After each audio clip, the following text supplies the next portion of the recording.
gambar 3 dimensi, vektorial dan atau perspektif. Kita lihat bahwa benda kotak ini kotak ini bisa dilihat bentuknya berbagai macam tergantung dari posisi kita melihat. Nah, gambar 3 dimensi vektorial atau perspektif di dalam proyeksi perspektif pada dasarnya garis-garis yang terjadi tidaklah sejajar dengan garis proyeksi yang lainnya, melainkan menuju satu titik tergantung kita posisi tadi mengamatinya di mana. Dan tidak akan menunjukkan bentuk yang sebenarnya karena itu tergantung kita yang melihatnya. Nah, ini contoh dari proyeksi isometris. Ini sebuah tabung, isometris itu iso itu sama, jadi antara sudut sebelah kiri dan sudut sebelah kanan itu sama, yaitu sebesar sudutnya yaitu 30 derajat.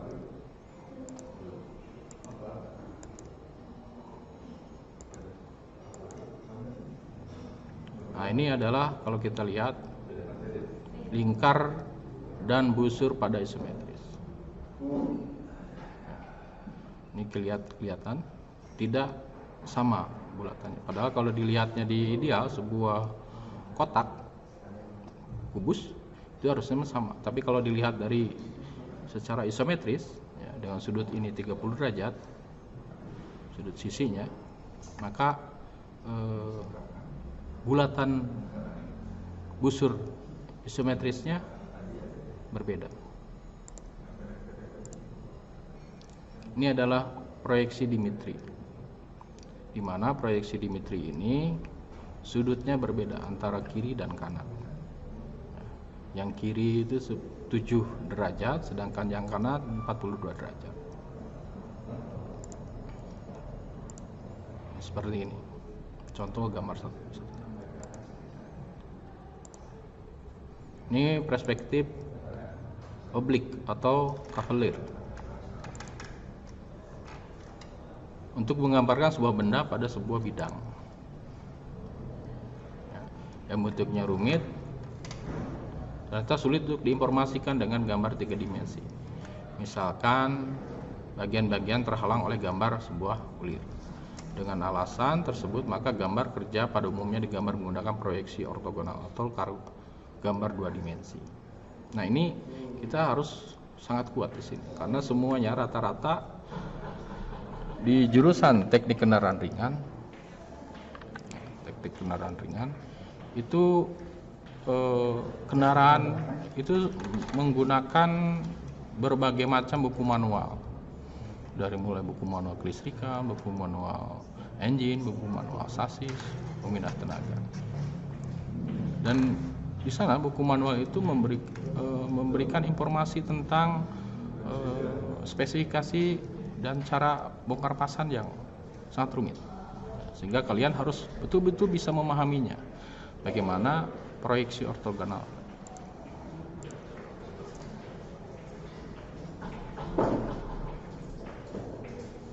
Pada gambar teknik, pada gambar kerja biasanya proyeksi ortogonal ini itu dipergunakan 2 bidang, yaitu bidang horizontal dan bidang vertikal. Sedangkan yang tadi itu ada 3 bidang, yaitu X, Y, dan Z. Sekarang cuma X dan horizontal itu apa? Horizontal itu yang sejajar dengan lantai. Sedangkan garis vertikal yaitu sejajar dengan dinding. Jadi tegak lurus dia. Nah, bidang-bidang utama ini membagi seluruh ruangan dalam 4 kuadran. Jadi kuadran pertama yaitu sudut pertama. Kuadran kedua berarti proyeksi sudut. Kuadran ketiga proyeksi sudut ketiga. Kuadran keempat berarti proyeksi sudut keempat. Gambar-gambar pandangan pada umumnya digambar menurut cara proyeksi sudut pertama dan sudut ketiga, yaitu proyeksi Eropa dan Amerika. Nah, ini contoh bidangnya itu. Kuadrannya. Kita lihat. Ini kuadran pertama. Nah, Nah, seperti ini. Ini kuadran pertama di sebelah sini. Ini cara memandang gambar dari bagian depan ya, dan bagian atas.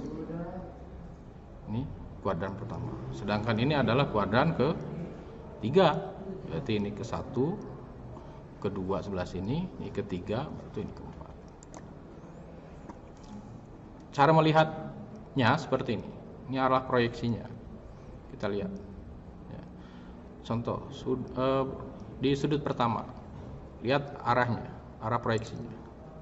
Nah, seperti ini. Ini tanda panah ini menunjukkan bahwa mata kita, pandangan kita melihat ke sisi yang sebelah sini. Kita lihat. Sebelah sini. Sehingga digambarkan menjadi 2 dimensi itu garis-garis yang memotong di garis-garis seperti ini. Yang ini garis yang ini. Di sini kan miring, tetapi kalau lihat dari arah sebelah kanan, ini kelihatan lurus. Ini juga sama, ini miring kalau dari sebelah sini, tapi ini seperti ini. Ya. Ini juga sama, lurus. Seperti ini. Nah, ini adalah proyeksi. Kalau ini kita lihat dari sebelah atas. Ya, kalau di sebelah atas seperti ini. Jadi bagian-bagian yang sebelah atas ini, garis-garis ini pindah ke bawah. Oke. Nah, ini adalah sudut ketiga atau yang Amerika proyeksinya. Ini dilihat dari sebelah kanan, disimpan di sebelah kanan. Kalau yang atas sama. Coba kita lihat. Perhatikan apa bedanya sudut pertama dengan sudut ketiga. Kalau sudut pertama kita lihat, kalau kita memandang di sebelah kanan dari gambar ini, yang ini, dari sini cara memandangnya, disimpannya di sebelah kiri. Sedangkan kalau kita lihat yang sebelah, lihatnya dari pandangan sebelah atas, disimpannya di bagian bawah. Tapi kalau di sudut ketiga itu tidak. Kalau kita melihat dari sebelah kanan, maka tetap dia disimpan di sebelah kanan.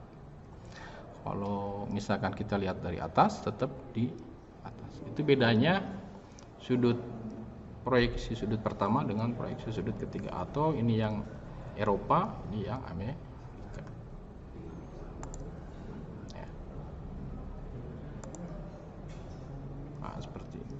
Ya, jadi sudut pertama dan sudut ketiga, ini proyeksinya.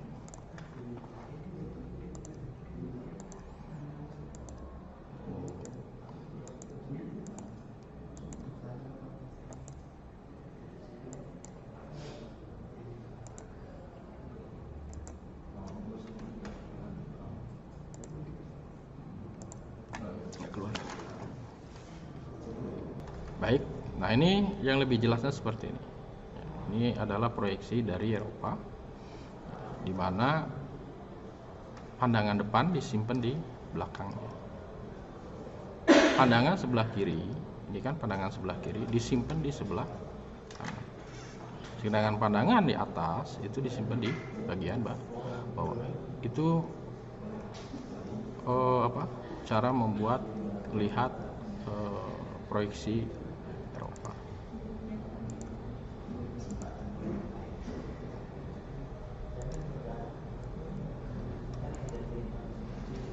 Seperti ini. Pandangan depannya. Ini pandangan kirinya disimpan di kanan.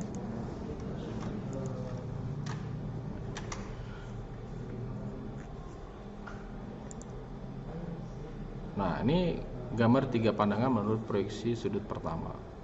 Cara menggambarnya seperti ini. Jadi garis ini ditarik garis ke sini. Garis ini ditarik juga ke bawah. Garis yang ini tarik ke sini. Ini juga sama. Tarik garis ke sini, titik ini. Ini tarik garis ini ke sini. Dan ini ditarik garis ke sini. Sehingga seperti ini.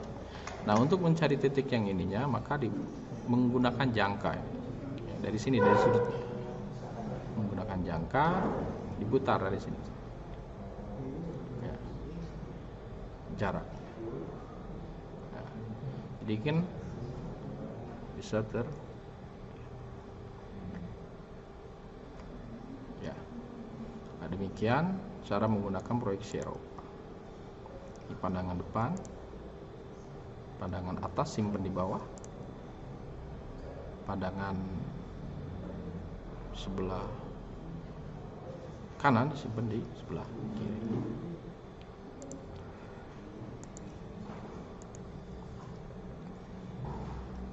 Nah, ini cara melihat 6 pandangan menurut proyeksi sudut pertama atau proyeksi Eropa atau metode E.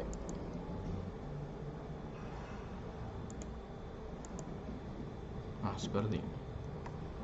Jadi semua sisi gambar itu digambarkan dengan jelas. Ya. Ini garis putus-putus ini berarti daerah yang tidak terlihat. Ya, ini sama dengan garis ini. Jadi ini harus digambarkan. Ya. Ini pandangan depan. Dari depan, pandangan atas simpan di bawah, pandangan kiri ya simpan di kanan, pandangan kanan simpan di kiri, pandangan bawah simpan di atas ya. Dan ini pandangan belakang ya, belakang dari benda. Coba perhatikan dengan baik, dengan seksama, bayangkan benda yang tadi. Oke, kalau kita lihat benda aslinya seperti ini. Contoh, kita lihat benda aslinya seperti ini. Nah, kita lihat, ini adalah proyeksi Eropa. Bendanya seperti ini. Kita lihat sisinya. Nah, seperti ini. Dilihat. Ini kenapa ada garis? Karena dia dilihatnya dari depan. Nah, ini L-nya jelas. Nah, kalau ini coba lihat gambarnya. Nah, perhatikan. Ini kenapa ada garis di sini? Karena ini dilihat garis yang sudut tadi. Oke. Kita lihat juga yang ini. Nah, ini 5. Ya, seharusnya tadi ada 6 ya. Kita lihat. Lihat. Perhatikan dengan baik ya. Oke, perhatikan ini, lihat dari atas simpan di bawah. Oke, kita perhatikan dengan baik.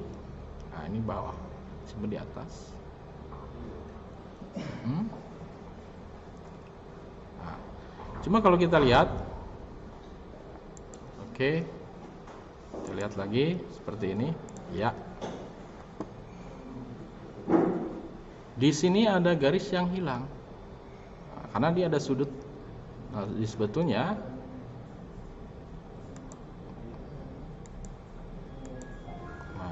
di sini itu ada garis strip-strip, karena ada garis yang tidak terlihat kalau lihat dari bawah. Ya kan? Sama di gambar yang ini juga. Mana yang seharusnya ada strip-strip di sini? Coba perhatikan. Yaitu daerah ini ke sini. Seharusnya di sini ada strip. Demikian. Ya. Ini adalah untuk proyeksi Eropa.